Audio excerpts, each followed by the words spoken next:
long will the struggle for survival continue among Nigerians? Does it have to cost their lives?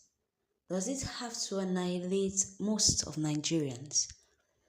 Most Nigerians take up daring decisions in order to survive, and this episode of News Analysis takes us through one of the most crucial decisions taken by Nigerians, and this has cost them their lives.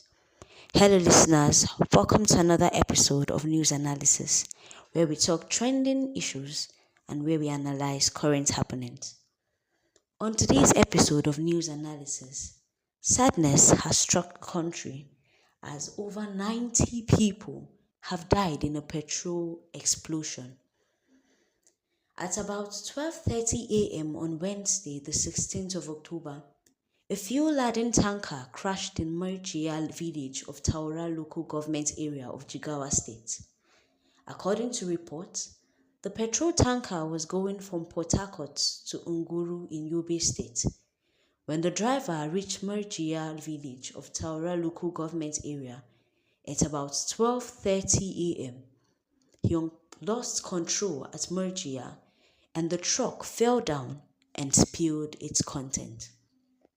This would have been the end of the story, or rather, the only heartbreaking part of this story. But the contents in the tanker flooded gutters and drainages in the village. The villagers, however, started fetching the fuel, and then an explosion occurred. This is due to the high cost of fuel among those in Nigeria. It is no news that in recent weeks, the price of fuel has increased from approximately 800 naira to approximately 1,500 naira. And this has caused high cost of living and has increased the rate of transportation in the country.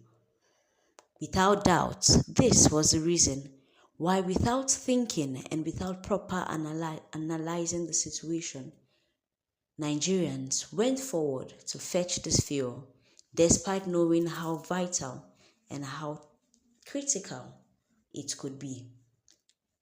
So far, over 90 people have reportedly died, with more than 50 people hospitalized.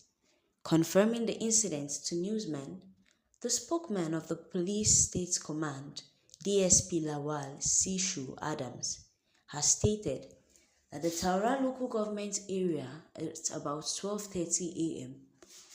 made the driver lose his way and fell down. According to him, he says as a result, 95 people are confirmed dead and 50 has been hospitalized, receiving treatment.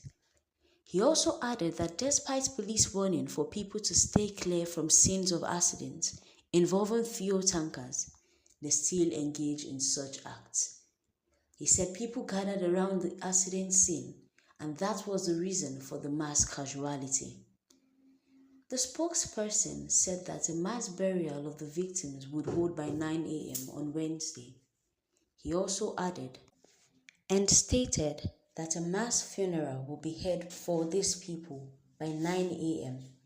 and also said that those who were injured were receiving treatment at the General Hospital.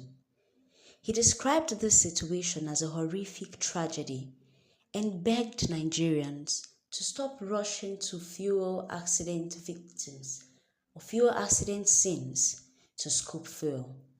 The Commissioner of Police in Jigawa State, A.T. Abdullahi, expressed his condolences to the families of the deceased and the entire people of Jigawa State. He said it's a heartbreaking moment for everyone, and he shares in their pain and sorrow of these families. But however, can Nigerians be blamed? The hardship in the country has pushed a lot of people into daring situations. Most people do not even analyze situations anymore, but just think of the way forward. It's not an excuse, however, to lose one's life, but who is to blame in all of this? If the situation of the country were not so pressing, Nigerians may not have to do pressing things. But however, one's life lies in one's hands, and the decision one makes determines how far you would go. So the government cannot be blamed. The people also may not be blamed. However, Nigerians are cautioned to think before acting. Join us on more interesting analysis of different news and trending issues happening around us.